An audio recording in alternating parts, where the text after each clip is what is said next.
श्री गणेशाय नमः। जय सिया राम, जय जय सिया राम, जय सिया राम, जय जय सिया राम। मंगल भवन अमंगल हारी, द्रवहु दशरथ अजिर बिहारी। दीन दयालु बिरदु संभारी, हरहु नाथ मम संकट भारी। मणिमाणिक मुकुता छवि जैसी, आई गिरि गज सिर सोहन तैसी। नृप किरीट तरुणी तनु पाई, लहै सकल शोभा अधिकाई। मणि माणिक और मोती की जैसी सुंदर छवि है, वह सांप पर्वत और हाथी के मस्तक पर वैसी शोभा नहीं पाते। राजा के मुकुट और नवयुवती स्त्री के शरीर को पाकर ही ये सब अधिक शोभा को प्राप्त होते हैं। ते सही सुख भी कबित बुध काही, उपजही अनत अनत छवि लहाही। भक्ति है तो विधि भवन बिहाई, सुमिरत सादर आवती धाई। इसी तरह बुद्धिमान लोग कहते हैं कि सुखबी की कविता भी उत्पन्न और कहीं होती है और शोभा अन्यत्र कहीं पाती है। अर्थात कवि की वाणी से उत्पन्न हुई कविता वहाँ शोभा पाती है जहाँ उसका विचार प्रचार तथा उसमें कथित आदर्श का ग्रहण और अनुसरण होता है।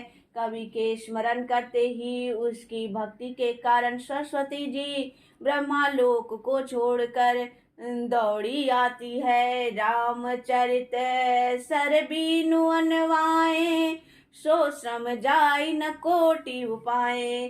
कवि कोविद अस हृदय विचारी, गावही हरि जस कलिमलहारी। सरस्वती जी की दौड़ी आने की वह थकावट रामचरित्र रूपी सरोवर में उन्हें नहलाए बिना दूसरे करोड़ों उपायों से भी दूर नहीं होती। कवि और पंडित अपने हृदय में ऐसा विचार कर कलयुग के पापों को हरने वाले श्री हरि के यश का ही गान करते हैं। किन्हें प्राकृत जन गुण गाना, सिर धुनि गिरा लगत पछिताना। हृदय सिंधु मति सीप समाना, स्वाति शारदा कहीं सुजाना। संसारी मनुष्य का गुणगान करने से सरस्वती जी सिर धुनकर पछताने लगती है कि मैं क्यों इसके बुलाने पर आई। बुद्धिमान लोग हृदय को समुद्र, बुद्धि को सीप और सरस्वती जी को स्वाति नक्षत्र समान कहते हैं। जो बरसई बर बारी विचारू, हो यही कबित मुकुता मणि चारू।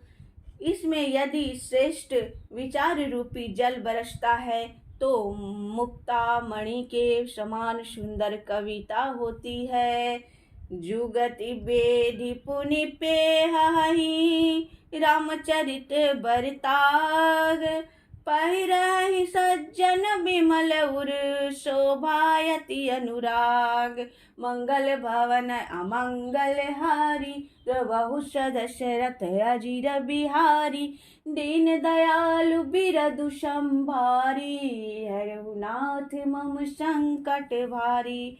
उन कविता रूपी मुक्ति मणियों को युक्ति से भेद कर फिर रामचरित रूपी सुंदर ताग में पिरोर कर सज्जन लोग अपने निर्मल हृदय में धारण करते हैं, जिससे अत्यंत अनुराग रूपी शोभा होती है। वे अत्यंतिक प्रेमों को प्राप्त होते हैं।